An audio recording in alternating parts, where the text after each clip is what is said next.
I really came of age professionally when the cult of Steve Jobs really took hold in our culture. And the culture of that is, yes, ruthless. It's you live at the office. It's built for people who don't want to do anything else but tenaciously work. And so that really solidified, I know for myself, and I think for a lot of people in my generation, the fact that we have to identify with our jobs. It's very hard to find your way out and have any sense of self. There is a point at which your responsibility to yourself begins. And if you are in a role or in an organization that is not bringing out good things in you, you have to take serious stock of your life and make some new choices, most simply put. And you owe it to yourself to do so. Welcome back to Practically on Purpose. Today I'm with Erin Hinkle Robertson, a builder of culture from the inside out and one of those amazing humans that our friend and prior podcast guest, Rachel Johnson, somehow attracts. Hi, Rachel. Erin's through line is simple and brave. Authenticity as a practice. For Erin, work is a prism and a mirror, puts our stuff into the light, strengths, triggers, ego, even that sneaky victim voice, and invites us to grow up a little. We talk about ruthless American work culture and the sticky myth of I am what I produce. We also nerd out on why Chimp Empire is basically evolutionary succession and land with some practical ways to stop white-knuckling our way through our days. Let's dive in. Erin, it is an absolute joy to have you on today. And I am so excited when Rachel Johnson connected us. Rachel has been such an advocate and cheerleader. Rachel is one of those unique people that is just like such a lighthouse, you know? So Erin, for folks who don't know you, tell me a little bit about yourself. I'm helping founders build company cultures that are a form of authentic self-expression. And so that requires a pretty radical level of self-awareness. And that doesn't necessarily even mean love, but it does mean an understanding of our blind spots, our weaknesses, our tendencies, our compulsions, our needs, and where we cope, where we avoid, et cetera.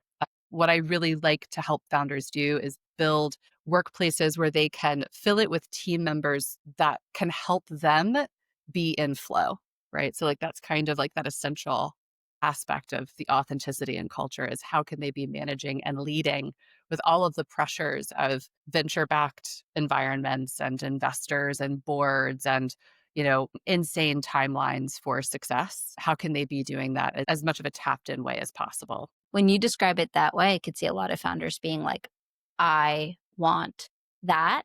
And yet, I imagine it's actually a very hard thing to achieve and potentially something that's very easy to even lose track of in the day-to-day hustle of actually building a business. I was ahead of people for about a year and a half. When we need to hire, it's because there's usually a burning platform need. Yeah. And we're drowning. And so often there's a temptation to be like, okay, well, this person is good enough, or like, this is just fine. Yeah. And to overlook some red flags in terms of competency, fit, or even this question or this aspiration that you raise about how can this hire help me be in more flow? How can this hire contribute to a vibrant culture where we're all focused on manifesting our authenticity? Well, you bring up an interesting point because that's an opportunity to operationalize our culture. And that is really the value proposition of the work that I do when it comes to the actual like company's bottom line. So, you know, what you're talking about is like the culture fit, being in flow, et cetera. None of that matters though, if we don't actually know what we need from the people that we hire. So on the other side of the coin of this like self-awareness, things I tend to do, my blind spots, the kind of leadership I need around me, my ability to trust those people to do that work is the need to have strategic priorities and a strategic roadmap and things that can be really simple, processes and tools and frameworks that can be very right-sized for early stage companies, which is who I work with most, seed through Series A. It's hard to kind of tap into that or to invest in that when there's so many things on fire. Things are always going to be burning. They never stop. And in fact, statistically, your startup isn't going to be successful. This is real talk, people. I love it. Erin, I'm sorry. So yeah, I've been doing this for more than 10 years. So statistically, there is no upside for anybody, including you, the founder. But you are going to be bearing the heaviest cross. This is going to be very intense. Why not put in your corner folks who can support you in building the stamina and capacity required to not just push the boulder up the hill, but figure out how to rally the people on your team around you so you're not pushing it alone. Right. And that requires knowing what is it we're doing, where are we trying to go, being able to say, this is what I don't know, and there's a ton of things I don't know, I don't know. We're all learning them together, but we're talking about them together. And then just making sure you've got the right people in place as often as possible, being able to communicate, knowing when to get out of the weeds of the day to day and the details, and Mm, actually start mhm. working on being a strategic leader and not just a doer in the weeds. And So that it's is all hand in so hand. hard. That is so hard for people to do, the moving from doer to strategic. Yeah. When you were talking about the work that you did, something that really jumped out at me was your emphasis on work as a Mhm. vehicle for authenticity. Yeah. You and I have talked about work as a way that we can even self actualize. And Yeah. I think that when so many people think about the work of a people leader Mm. or an HR leader, the first thing Yeah. that comes to mind, oh, compliance, Totally. operations, but they Yeah. never think about things like, oh, how can I authentically be myself? Yeah. How can I joyfully be myself? I would be Yeah. curious to hear, what was the moment? When did you start realizing this about the work that you do and about the potential for work for all of us? Very easy to underestimate for sure. And this component of work as, what I say is work as a prism through which we can learn about ourselves, right? Because it creates all of these different opportunities to experience our strengths, our weaknesses, our triggers, our victim mentality, Mm, our ego. It's all there. And even if you think about like, what are the things on the surface that are happening in someone's work life or career that they're pointing to and saying, it's the problem. It was my performance review, or it's the way my manager is treating me, or it's the fact that I was passed up for a promotion, or I just can't find a job. All of that boils down to relationships and the dynamics that we have with each other. And so yeah. what's going to come up for us is how we feel about ourselves in the world. Okay, cool. So put that to the side for now. Something that I think is really interesting is that in the United States, I can't speak to other cultures. I haven't worked for a global team yet. In the United States, we have a very ruthless work culture and we live within a very brutal form of capitalism, Mm, right? The ability to keep the lights on, roof over the head, feed our children, have health insurance, right? It's like literally everything about our well-being hinges on having a job, presumably, to generate income. yeah. It's also known that like Maslow's hierarchy of needs like doesn't even really kind of like start getting good and interesting towards self-actualization until like our basic needs are met, right? So money to buy food and keep the lights on and send the kids to school and buy them a new wardrobe every season. All of that is connected to our ability to earn. Right. As such, I really came of age professionally when the cult of Steve Jobs really took hold in our culture. And the culture of that is, yes, ruthless. It's you live at the office. It's built for Mm-hmm. people who don't want to do anything else but tenaciously work. And so that really solidified, I know for myself, and I think for a lot of people in my generation, the fact that we have to identify with our jobs. And it's very hard to find your way out and have any sense of self. And work as a prism through which I have learned about myself is something that I realized was happening probably 10 years ago. I was in my early 30s and it was the first time I'd ever like looked back in a retrospective of my life and Mm, thought, I have data points. I have trends now. Things that make me happy, things that upset me, things that how do things go well for me? Are things generally challenging for me? Is my perception of how my life is going actually like how does that weighing against the actual stuff that has happened in my life? mm, Right? Like, am I right mm-hmm. about everything? Or Yeah. like, is it maybe going way better than I think? Right? So Mm-hmm. it was an interesting moment in life. And that also helped me reflect on the fact that like I have been working out of desire to work since I was 14 years old. When I turned 14, I told my parents that I was going to get a work permit and get a job because I don't know, I wanted to work more than I was interested in like going to school. Like I liked the structure, I liked the responsibility. I'm a Yeah. very tactile learner. So learning on the job in the thing out of my comfort zone has 100% always been my go-to of growth. I've never been like, I'm going to learn my way into like new horizons. It's like, I've always been like a doer in that way. And I've worked intensely. Like I've worked in nonprofits, I've worked in startups where it is that work culture of 24/7. And like, what's the matter with you if you think if this isn't the most important thing you're doing? You're Mm. young, you don't have kids, like you What don't else need a do you have life. going on? Yeah, Yeah. you don't have a life, you've got this. And I bought into that forever. And at a certain point, like halfway through my career to this point now, I transitioned into a people role as a part of a change management process of an organization I Hmm. was working with that was growing. We were going to be doubling in size. And I had been in the mix of things enough to know that like a lot of money and a lot of growth really fast is actually more likely to go wrong than go well. Hmm. And so we got into these like interim roles at the organization. We all just kind of need to like pick a lane and go heads down and try not to screw it up.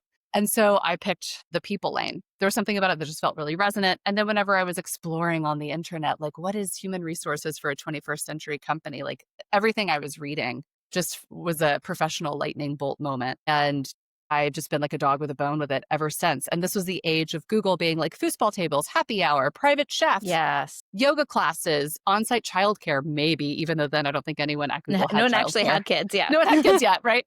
Uh, Mm. I remember whiteboarding my strategy. And I was like, holy shit, this is just good business. Mhm. These are just smart ways to run your company. Like, know what you need from someone who works for you. Tell them, pay them accordingly, give them feedback, and maybe they'll do well. And if they're doing well, then your company is going to do well. Holy smokes, I'm onto something. And it's funny when you put it that way, it's like it sounds so obvious Yeah. and yet like And yet it doesn't so happen hard very to often. execute. It's certainly not top of the list for a lot of Mm. organizations. It's just not. You're not going to know everything. Yeah, a lot of things are going to change, but what do you know? And like, what do you need from people when things get ambiguous? Mm. And what's your commitment to helping them function within that ambiguity, right? As I'm getting settled into this work and building this team, there are, the stuff that people are bringing to me of the issues that they're having in their day to day, we're centering so much around their confusion, their insecurities, their concerns. Again, how they were relating to themselves, their colleagues, their managers, the organization, the direction things were going, how they felt about the communication or lack of Mm. communication. So much of what was coming up was really hinging on the human experience. And so even at the very beginning, I was like, oh, this is all about relationships. Like it's Yeah. not that work could just be that a vehicle or the Yeah. prism for self-actualization. Like it already was Yeah. happening, but people weren't necessarily naming it or Well, no, cognizant of it. definitely not then. I think a little bit more so now. I will credit Gen Z with blurring the line between professional self and real self. I mean, there's a lot of challenge that comes with that, but Mm. every single generation comes to the workforce and changes it somehow. Huh. So to get too wrapped up in what they're doing or not doing and how we should respond to it, I think is just an exercise in futility because I think that there's some interesting learnings in there. But yeah, definitely then people were still of the mindset that like when I'm on this side of the threshold of my office door, I'm this person. And when I'm on this side of the threshold of my office door, I'm this person. Super smart, doesn't have feelings, like Oh always man. on the right track, produce, produce, produce. But then I come out here and I just had a fight with my boyfriend and I feel like shit. Oh, I Oh feel that no. to a T though. You're It's like I thought I was doing that, Yeah, right? yes. So many people think they're doing that. And then they come into the workplace, they're inauthentic, they're performative. Even if the intention is good, positivity, as we know, can be toxic. And it Mm. just breeds a lot of people pleasing, which breeds a lot of below the line positivity and bad behavior. So I would be curious, let's say, you're in your role as a head of people or advising, fractional head of people, and you see an employee who is like me. I'll just say an employee like me. Oh, I'm putting on this professional face and I'm going to get everything done. And I am just stuffing down Yeah. all of the things that are happening in the other places of my life. Like, what are some of the types of challenges that you see those types of performers experiencing at work? It's a few things have to be considered. The first is the fact that while we can leverage our work life to learn about ourselves, it's not necessarily the place where that has to happen. A lot of people don't necessarily feel this way about their work life. They may feel this way about other parts of their lives where they're like, this is the prism that makes me feel a little more connected to myself and I can learn through. For a high performer, let's say, that's like got a lot going on in their personal life and they're not doing a great job of either bringing those together or breaking them apart, it could show up as, it could show up as aggression. It could show up as extreme passive aggression. Mm, It could show up as withholding. It could show up as just general, just like power plays. And your company's culture should help define and characterize the things that we do and do not do here together. hmm, So a company's values should really kind of be able to be distilled into behaviors and characteristics and qualities that are okay and that are not okay. Right.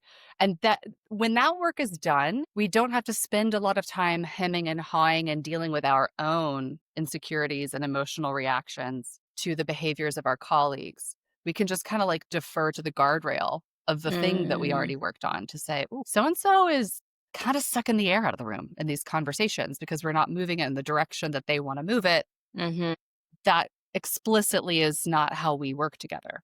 Then there are points at which behaviors will become untenable, whether they're caused by personal issues or not. mhm. There is a point at which your responsibility to yourself begins. Yeah. And if you are in a role or in an organization that is not bringing out good things in you, you have to take serious stock of your life and make some new choices. Most simply put. Mm, And you owe it to yourself to do so. yes, yes. There's a quote that I heard that your culture is defined by the worst behavior that you What? tolerate. Oh, Yeah. 100%, right? Like there are paradigms like that all over the place, right? Like your team is as strong as its weakest link. Facts, yes. right? It's like the floor of what you tolerate becomes who you are. Yeah, True in your life too. right. It is hard to know when to leave a job.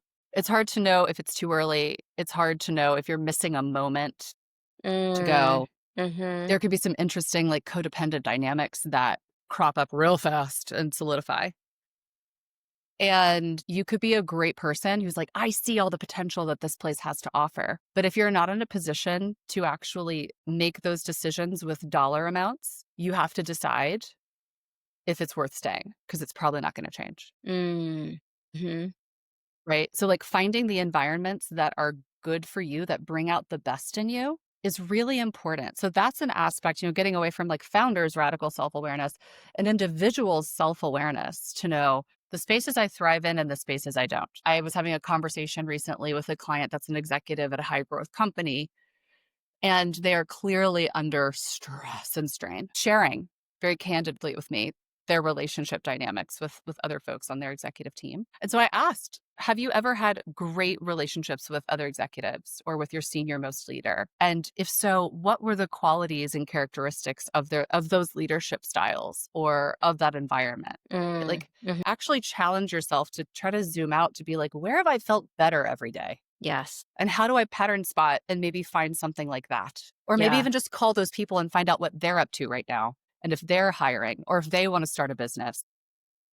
Mhm. Like we have to pay attention to how we feel when we're doing things, when we're in spaces, when we're waking up in the morning. And it's easy to be like, well, this is just hard. This is just life, got to work for a living. Yep. But like, it really actually doesn't have to be that way. Like we know when we're thinking about, should I have that conversation or not? It's like the devil and the angel on the shoulder. Mhm. One of those things makes you feel free and good, but might require some hard work and being really uncomfortable. The other one is just the devil, And you're like, well, I'm already miserable here. So fuck it, whatever. I'd rather do that than challenge myself to do whatever like potentially risky steps might need to be taken to actually feel free. Like we don't really credit that feeling enough. Mm. We don't credit it at all. We have a lot of opportunities in our professional life that pop up that we can explore. Well, I think that for high achieving folks, especially who might be drawn to a startup Mhm. environment, many of us have internalized messages around hard work, right? Like work can't be easy. If it's easy, you're doing it wrong or it's not valuable. And yet, from books that I've read about, work and purpose and Yeah. flow, Yeah.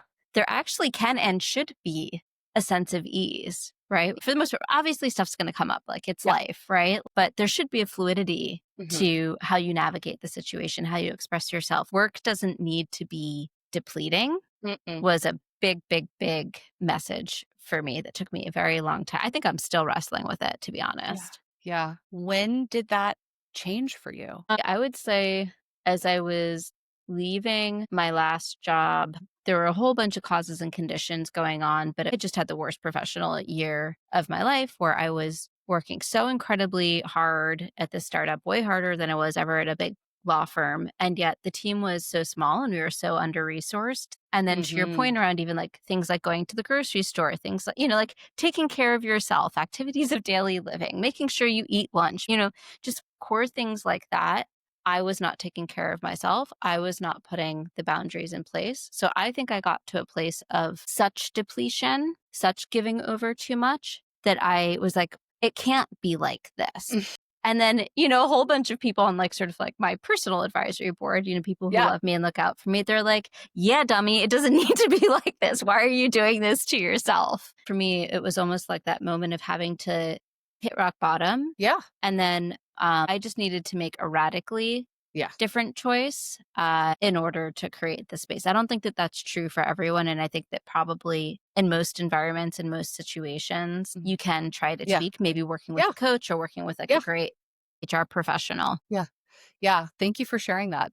Yes, rock bottom is often essential to making change. I like to believe that pain doesn't have to be a necessary precondition for growth. Alas, it is also many of the data points in my life show that, yeah, you do have to kind of push yourself to a limit sometimes. It can come down to like the culture, the work culture of the place where you live. I Right. lived in New York City for 18 years of my adulthood, or college through my mid 30s. It is such an intense work culture, right? Yes. Like that is where the world is built, is in New Mm. York City. There are Hmm. outposts in other parts of the world that do different things, but like largely the energy of New York City is so wild.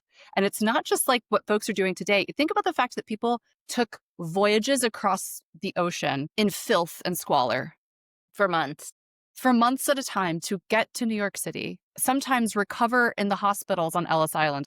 And those people, built the Brooklyn Bridge with their bare hands, right? Yeah. Built empire families. Like Hmm. there is something about New York City and what it does to people that is just so lit and so interesting. So like that's an intense work culture. And then I moved to the Midwest to have babies. I always say that living in New York City, like it made a place like the Midwest feel exotic. New York forged me as a human. It's my soul home. It is home to me. When I say I'm going home, I'm Mm-hmm. going there, which is true. But I also knew that it was becoming enough of a small town for me that I was losing interest. Because the thing about New York is its defining characteristic is always change, always regenerate, always change, always regenerate, always innovate. Cool, great, neat. But that's still one wavelength that we can experience Yes. in life. There are these other wavelengths, like take it slow, which I still don't do. There are things like, you know, have kids and hang out with the grandparents on the weekends. Don't check email. Yeah. Go to the state fair. Love Have that. That's so unstructured time. Midwest of you. Thank The you. state fair. Shout out. Shout out cream puffs. But yeah, it's and like that's a total adjustment too. And work culture here is pretty intense. Listen, everybody's out there trying to survive. Everyone is out here trying to stay a few steps ahead of some recession that may or may not ever come, but we can't stop talking about. I know. And Well, therefore it's like been 15 completely years, right? it's Of been them. like forever. Oh, for sure it's been the past few years. And listen, I'm no economist, but I have a mortgage and I have children and I have work that relies on companies being able to put their hands in their pockets. I keep up enough with the macroeconomic news to know if I need to like batten down the hatches and like go live underground or something. Like I do myself that favor of knowing what the hell's going on out there. Yeah. And we have been on the edge of our seats with this thing for years. And it's just kind of like, okay, well, what if it doesn't come? Like, what if we're okay? What if I am saving enough? What if the Mm-hmm. work I'm doing right now is enough? So going back to something you were bringing up earlier about like work should be hard. Hard work is the most satisfying. Our very like Germanic, puritanical, kind of intense Yep. American thing, right? But again, it's not just New York City. People were pioneering the entire American West. They were frontiering. Entire families with little babies were in wagons going across uncharted terrain to build a new life. We are made of incredible stock in this wild, Mm. insane work culture of a country that we have. And we can dial it down a little bit. Yeah. We're We can kind of let it be okay. easy. We made it to modernity. the bear isn't coming, at least not where I live or you, but maybe, I don't know. There are bears coming. Okay, okay, There okay. was a bear in my garage the Okay, other I day, didn't but take that for granted. Ah! Didn't want to take that for granted. Okay, so glad we're all right. Whatever is your metaphor, right? Like our nervous systems are still built for the frontier when we have central air conditioning and grocery stores. mm-hmm. Okay. So we have kind of like overlaid that urgency and that intensity into this other thing that is really just groups of people playing out the status game, right? Like if there's a great docuseries on Netflix called Chimp Empire, and it follows this large band of chimpanzees that have been studied by this group of scientists for like 30 years. And it's like the melodrama and the storylines all around how do I get to the top of the heap and stay there? So basically, you're describing chimp succession. Chimp Succession. Ding, ding, ding. Yeah. Watch Chimp Empire, watch Succession, and then watch Chimp Empire and tell me how funny all of this can kind of like become, right? So yes, we have a very intense work culture. It doesn't have to be that hard. We do have to provide for people. And so like, what do I do to stay sane in such a crazy world, right? Because I'm on the struggle bus just as much as every other human being. Work very hard to remain committed to the fact that I'm not going to live my life getting through depleting days. What the fuck is the point? Mm-hmm. What's the point?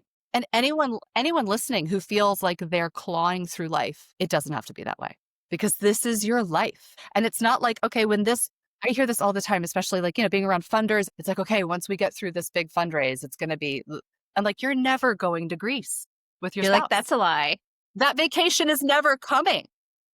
Because like there's always going to be another thing to like tackle and conquer. You have to decide the quality of life that you want and the trade-offs you're willing to make for it. And if what you want and need is peace sooner rather than later, that's a really worthy thing to explore with coaches, with therapy. There are so many modalities of both of those things. I have an executive coach that just helps me, show up like a normal person in the world wearing a blazer and not yammering on and screaming about chimps and authenticity, right? Like he helps me kind of keep me contained. And then I have my alignment coach who helps me keep it simple. And he asks me questions like, okay, that decision, what does that decision do for your reputation with yourself? How do you feel about yourself having made that decision? What feels most aligned? Where are there opportunities to cross thresholds that you might be ignoring? And I have a therapist. So it's work like It's anything teamwork. else. It's teamwork. Yes, absolutely. Build the team around you and know that that takes a lot of time to get right. And some people are going to come in and serve an incredible purpose for a minute or for a long time. And then the purpose is going to be over. They will have done their job and you're going to say, thank you. That's enough. Got it.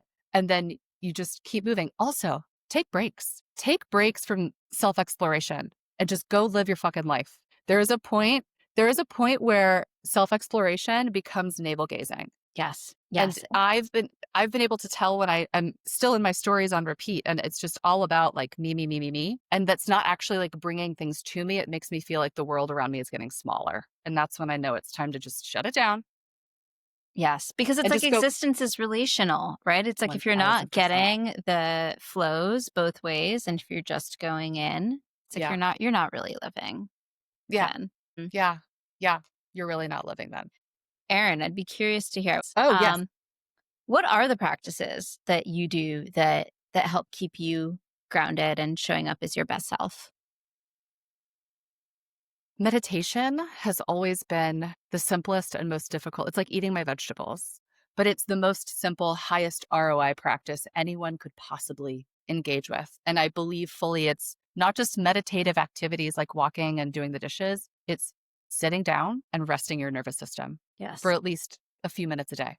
And there are lots of opportunities to receive guided meditation on the internet, on Spotify, on YouTube, paid things, not paid things. So I highly recommend anyone doing that. Again, therapy, coaching, modalities that are resonant with you. Actively building relationships with people in your life, which sounds like maybe a silly thing to say and a very obvious thing. But at the end of the day, we require each other to live. Another lesson from Chimp Empire. But like we are animals that require each other. And between technology and busyness and even like having little children, like you could have a house full of people. But if they're Yes. your only people, you're not going to be in a good spot. And I think that this is so true. I'm just thinking of friends who are senior executives at companies, especially startups. They've got little kids, they've got spouses, aging parents, busy lives. Yeah. So there's a lot that they're Yeah. giving to other Yes. people, right? Yes. But for some of them, it feels like the world has just gotten very small. Yeah. And then all of Yeah. a sudden they're like, where's my joy? And I think to your point, it's like in other Yeah. relationships and the relationships that nourish them too. Yeah. And those take time to rebuild and to recultivate as a person who is in that process now. I Mm, get it completely. My dad died last year, and I'd spent a few years prior as his power of attorney and kind of like sole person in the world. mm, And so between that, I had 2 children, I had moved cities, bought a house, had back surgery, was working, trying to have any semblance of myself in there. I was in a terrible state. And the only thing that I did that I know helped was I just kept putting in the reps of like making sure I was filling my mind with the best stuff I could find. mm, So, content, podcasts, books that even if I couldn't feel them, even if they just made me want to weep with sadness for how dark it all mm, felt, still being able to just be with that, making sure that I was still just kind of keeping those foundations intact so that when I could stand up again, I knew how. that's so beautiful, Erin. Yes, Thanks. because it's keeping yourself in touch with your Yeah. humanity. I think that when we're going through a lot, at least for me, I have the tendency to like shut down and I'm like, okay, I'm just going to be in execution mode. I'm kind of just a robot Of course. now All of moving us. through. So All of us.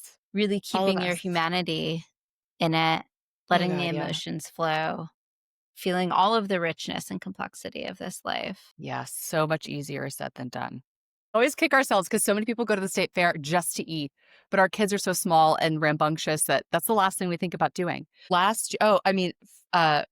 Fried pickles, Mm, which mm. isn't that thrilling, but the Wisconsin State Fair where I live has they're legendary for cream puffs, and they had this giant do you know what a cream puff is? It's like tell me. It's like a little it's like a puff pastry that's Yeah. cut in half, and it's like fresh homemade whipped cream in the Oh my middle. god. Yeah, That sounds people great. absolutely lose their minds over it. And so they're like they have the little booths all over the place. You can buy like, sets of a million. And then they had this giant like converted barn where you can watch them make it all. I mean, it's all sterilized Yeah. kitchens now, but you know what I'm saying. So yeah, I would say the cream puffs are probably the answer I should give. What piece of advice would you give to someone who is burnt out, high achiever, and Yeah. looking to step into greater meaning and purpose through their work? If you're able, just take a little break. And that could just be a week of PTO, but turn off your email. Really don't work. You don't necessarily even have to go out of town, but if that's what you need to get out of your routine, go for it. If you could take 2 weeks back, cool. You want to drop into an experience of your life that feels different than what is burning you out to clear your mind, to then start thinking through what does bring me joy? What could I be doing differently? What privileges do I have that could allow me to take a bigger break Mm, or focus only on what I love? Or do I need to work in order to feel self-worth? Like, why am I doing this? Right. So, yeah, those are things that I have done that have helped me a lot. Recognizing that not everyone may have the ability to just break away, I would be just paying attention to the things that light me up. And if nothing in your life is lighting you up, find someone to talk to. mm. Take it out of your hands to figure it out. Try to hand it to someone else. Build your team. Build your team and just start one person, one conversation at a time. So many people stop before they start because Hmm. they're not at the end of the story yet. Like the try to gun to the end of any of our stories is just for the sake of endings. If you really want to experience your life, it's everything between here and the end of the story. Erin, that is such a beautiful, beautiful piece of advice. And I think actually the perfect note for us to end Yay. on. If people want to engage more with your work, where can they find you? I'm on Substack. I write a piece called HR-ish, which is EHR, which happens to be my initials, EHR.substack. Well, thank you so much, Erin. This has been Yeah. amazing. Thank you.